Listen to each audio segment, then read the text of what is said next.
War is a great leveler. It shows the man as he really is, not as he would like to be, nor as he would like you to think he is. It shows him stripped, with his greatness mixed with his pathetic fears and weaknesses. And though there were disappointments, they were more than cancelled out by the pleasant surprise of the little man, who suddenly became larger than life. I have a creed born out of war, which is never to give a man a second chance. It may sound hard, but I have found that the man who lets you down once will infallibly do it again. This was Adrian Carton de Wiart, and this is the good, the bad, and the pure evil. Adrian was born May 5th, 1880 in Brussels to an aristocratic family. His father was Leon Constant Gazelle Carton de Wiart, and his mother was Ernestine Weinsing. Although there is a rumour Adrian was an illegitimate son of King Leopold II of the Belgians. His early life would be in Belgium and England. At age 6, his mother died, and this had his father move the family to Cairo. Here, Adrian's father practiced at Egypt's mixed courts. Biographers put his mother's death in 1886. This year, though, would also have his parents divorce and his mother remarry. His father was a lawyer at the magistrate and a director of the Cairo Electric Railways. He always was very well connected to the Egyptian government. His father also remarried, and in 1891, Adrian's stepmother sent him to boarding school in England. Adrian would leave college to join the army around 1899. He entered the army under a fake name, Trooper Carton. He also falsified his age to be 25 instead of 20. Adrian entered the Second Boer War in South Africa, but was wounded in the stomach and groin early on and was sent home. When he came back, his father found out that he dropped his studies, which had him furious. But he did allow Adrian to stay in the army. Adrian continued his studies for a while until he was commissioned in the 2nd Imperial Light Horse. He was back in action in South Africa. On September 14, 1901, he got regular commissions as second lieutenant in the 4th Dragoon Guards, which was a cavalry regiment in the British Army. In 1902, Adrian was transferred to India. In his spare time, Adrian enjoyed sports, especially shooting, and a sport called pig sticking, which is hunting of wild boars, sometimes feral pigs. When wounded in the Boer War, Adrian didn't want to become weak. He wanted to become stronger from it. So, he ran, jogged, walked, and played sports. He was said to be delightful in manner with an extreme foul mouth. July 16, 1904, his regiment was sent back to South Africa, and he was promoted to supernumerary lieutenant. By July 1905, he was appointed an aide-de-camp, also known as personal assistant, to Sir Henry Hildyard, a commander-in-chief. This time of his life was said to be his heyday. By 1907, Adrian had served 8 years in the British Army, but was still thought to be Belgian. So, September 13, 1907, he took the oath of allegiance to Edward VII and formally became British. In 1908, he married Countess Friederike Maria Caroline Henriette Rosa Sabina Franziska Fugger von Bobenhausen, who was the eldest daughter of Karl V Fürst von Fugger Bobenhausen and Princess Eleanor zu Hohenlohe Bartischen und Jägersburg of Klagenfurt, Austria. Adrian Countess had 2 daughters, one called Anita, and she would be the grandmother of the war correspondent Anthony Lloyd. Adrian is already connected to Europe's elite. He travelled throughout Europe, shooting at country estates in Bohemia, Austria, Hungary, and Bavaria. In England, he would be part of the largest fox huntings, Duke of Beaufort hunt. February 1910, Adrian was promoted to captain.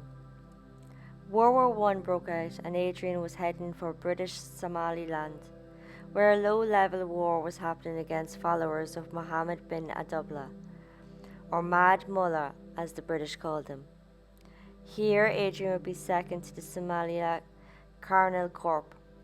During an attack at the enemy fort at Shimbaris, Adrian was shot twice in the face, losing his eye and part of his ear.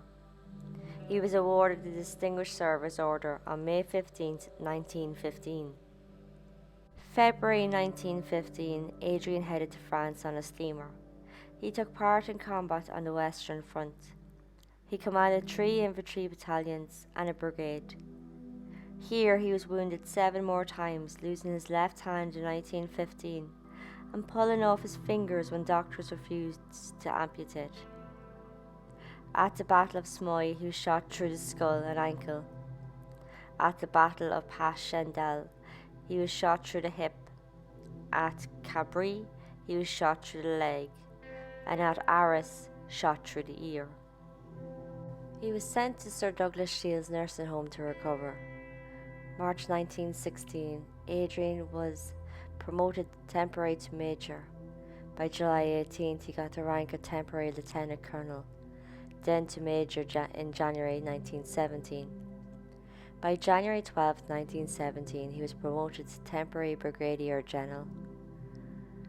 In April 1917, he was appointed officer of the Order of the Crown of Belgium. June 3, 1917, he was promoted to lieutenant colonel. On July 18th, he was promoted to substantive rank of major in the Dragoon Guards. He was awarded the Belgian Cross of War in March 1918 and was appointed companion of the Order of St. Michael and St. George. November 8, just 3 days before the war ended, Adrian was given command of a brigade with the rank of temporary brigadier general. Descriptions of Adrian's arrival said, quote, "Cold shivers went down the backs of everyone in the brigade, for he had an unsurpassed record as a fire-eater, missing no chance of throwing the men under his command into whatever fighting happened to be going on." End quote. Adrian appeared on horse with his hat tilted and a shade over where his eye used to be. He was missing 2 limbs and had 11 wound stripes. Despite only having 1 eye, he was able to point out small details such as incorrect bootlaces. Adrian was awarded the Victoria Cross, the highest award in combat that is awarded to British Empire forces. He received this in 1916. At the end of the war, Adrian was sent to Poland as second in command of the British Poland military mission. In 1919, he was appointed companion of the Order of the Bath. Poland was in a bad way and desperately needed help. Poland was engaged in 4 wars: Polish-Soviet War, Polish-Ukrainian War, Polish-Lithuanian War, and Czech-Polish border conflicts. Hitting Poland, Adrian's first task was to make peace with the Ukrainian nationalists. The Ukrainians were besieging the city of Lwow. The discussion with Adrian and them didn't work out well. Adrian went to Paris to report the Polish conditions to David Lloyd George, the British Prime Minister, and to General Sir Henry Wilson. Adrian would try to gather sympathy for Poland, but the British Prime Minister wasn't too fussed, and said pretty much 0 military supplies. Adrian went back to Poland and on to the Bolshevik zone, which was where a really bad situation was happening that was threatening Warsaw. Nutius Cardinal Royalty called upon Adrian to know whether or not to evacuate the diplomatic corps from Warsaw. From their talks, the diplomats were moved to Poznan, but Italians remained in Warsaw with Royalty. From all this, Adrian felt for the Poles and supported their claims to the East Galicia. This caused friction at his next meeting with Lloyd George. Adrian was close to the Polish leader Pilsudski. He would be in a plane crash that had him in Lithuanian captivity for a while. After this, he went back to England, reporting to the Secretary of the State for War, Churchill. Adrian had a message from Pilsudski to Churchill about the White Russian offensive under General Denicki, and it would fail, which it did shortly after. Churchill would be sympathetic and send some material to Poland. July 27, 1920, Adrian was appointed to aide-de-camp to the king and promoted to colonel. In August 1920, the Red Army was at the gates of Warsaw. Adrian would go out on his observation train. A group of Red Cavalry attacked the train. Adrian fought them off from the footplate of the train with a revolver. At one point, Adrian fell onto the tracks, but quickly reboarded. When Poland won the war, the British military mission was done. Adrian was promoted to temporary brigadier general and to local rank major general. December 19, 1923, Adrian would officially retire from the army with the impressive rank of major general. Adrian would be aide-de-camp to Prince Karl Mikolaj Radziwiłł. The prince inherited 500,000-acre estate in East Poland from an uncle after communists killed him. Adrian became good friends with the prince, and he gave Adrian use of an estate called Prosty, which was in the Pripet marshes, an area bigger than Ireland that was surrounded by forest and water. Here Adrian spent the rest of his inter years. Adrian had almost 15 years of this beautiful life before war loomed again. July 1939, he was called again, appointed to his old job as head of the British military mission to Poland. September 1st, Poland was attacked by the Nazi Germany. September 17, Poland was hit from the east by Soviets, allied with Germany. Soon Soviets took over the area where Adrian was. He had left, but the Soviets took his guns, clothes and furniture. They stored them at the Minsk Museum. Later the Germans destroyed all of them. Adrian would never see this area again. Adrian met with Polish Commander-in-Chief Śmigły in late August 1939. Adrian wasn't very impressed with him. Adrian urged Śmigły to have Polish forces come back beyond the Vistula River, but he was ignored. He would go to advise the Polish fleet to leave the Baltic Sea. This was strongly argued against, but finally was done. The fleet would make a big impact helping the Allied cause. With the Polish fight weakening, Adrian evacuated from his mission in Warsaw with the Polish government. Adrian and Śmigły made their way to the Romanian border with Germans and Soviets hot on their heels. The Luftwaffe attacked his car convoy. Adrian's wife and an aide were killed. In Romania, he ran the risk of being arrested, so on September 21st, he used a fake passport and got out. That same day, the pro-Allied Romanian Prime Minister was assassinated. Autumn 1939, he would be recalled to a special appointment. Adrian took back the rank of colonel. November 28, he would be granted acting major general. He would do a short stint in command of the 61st Division, and then in April 1940, he was called to take charge of a quick, put-together Anglo-French force to occupy Namsos, a small town in Norway. He was ordered to take the city of Trondheim, along with a naval attack at Aldershot. He flew to Namsos to look over the area before the troops arrived. But when his transport landed, it was attacked by German fighters. His aide was wounded and Adrian evacuated. When French Alpine troops came, the Luftwaffe bombed and destroyed Namsos. Despite this, Adrian was able to move his forces over the mountains and down to Trondheimsfjord. But it wasn't over yet, as here the German destroyers shelled them, and they had nothing to challenge the German ships. It was becoming apparent this mission was failing. The troops were exposed with no guns, no transport, no air cover, and no skis in nearly 2 feet of snow. The German troops had skis, machine guns, bombing from the air and landing troops from behind. Adrian called for withdrawal, but was ordered due to political reasons to stand firm. Finally, after orders and then counter-orders from London, evacuation happened.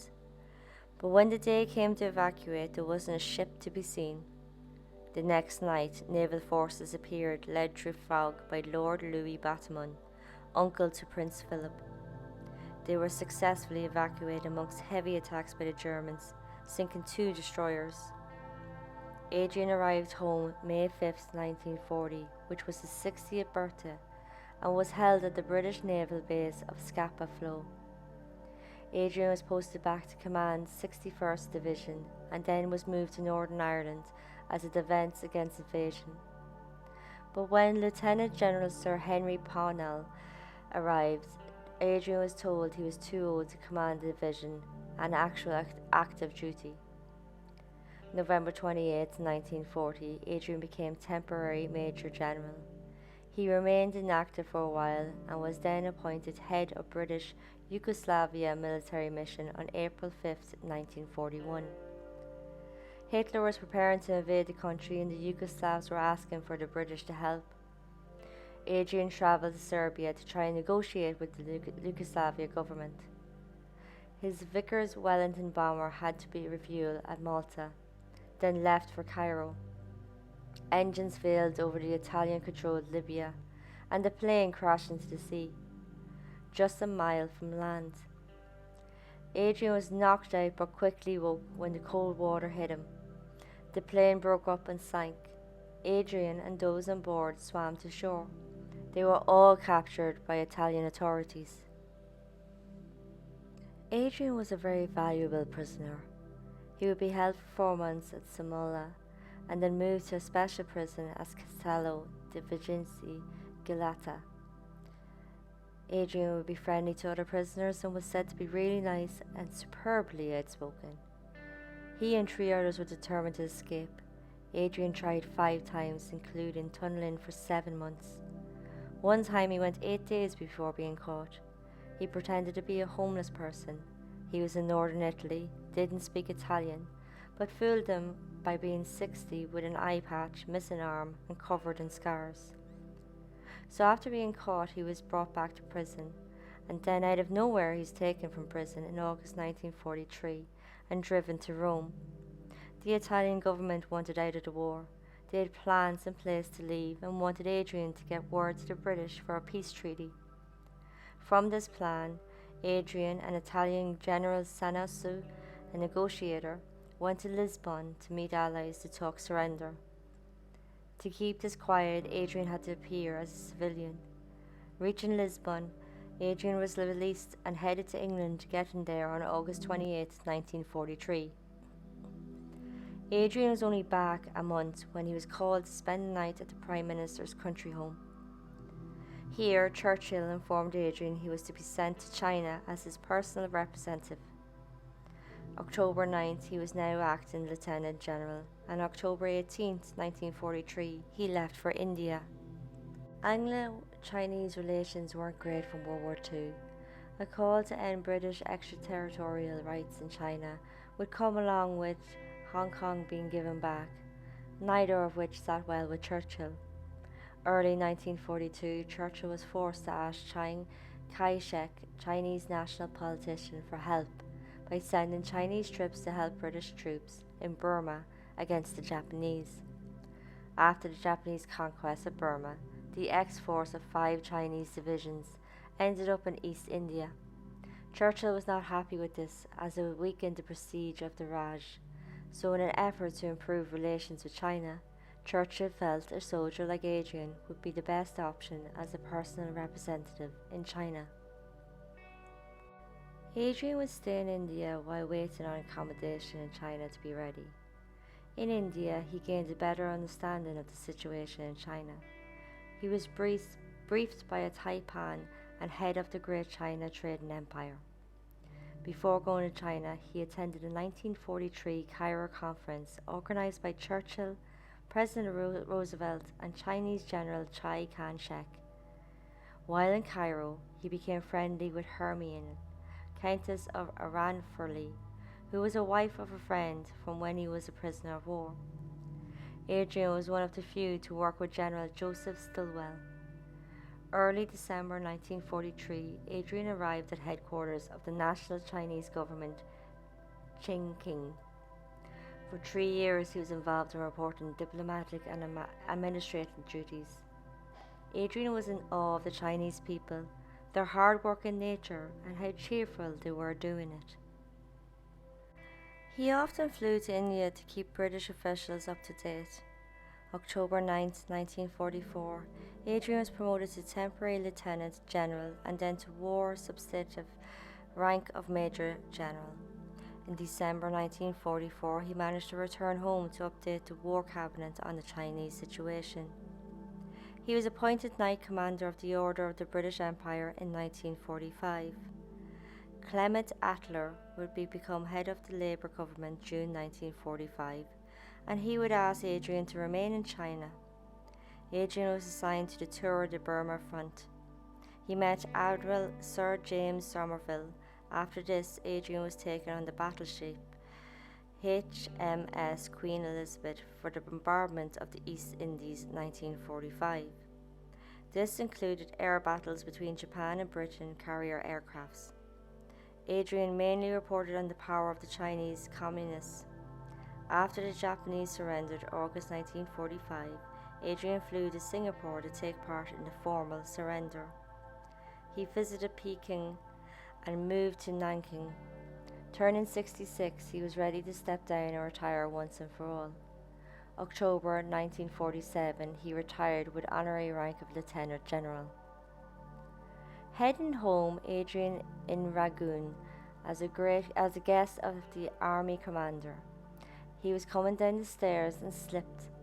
The fall broke several vertebrae, and he also was knocked out cold. He was admitted to the local hospital for treatment. His first wife died in 1949, but in 1951 he remarried Ruth Myrtle Murrell Joan McClinchy, a divorcee known as Joan Sutherland. They settled in Killinadris, County Cork, Ireland. Adrian Carton de Wiart died June 5, 1963, aged 83. Thank you all for listening. Next time I'll be looking at the Great Plague of London, lasting from 1665 to 1666, and was the last major epidemic of the bubonic plague to happen in England. The Great Plague killed about 100,000 people, nearly 1/4 of London's population, in just 18 months. Until then, this was the good, the bad, and the pure evil.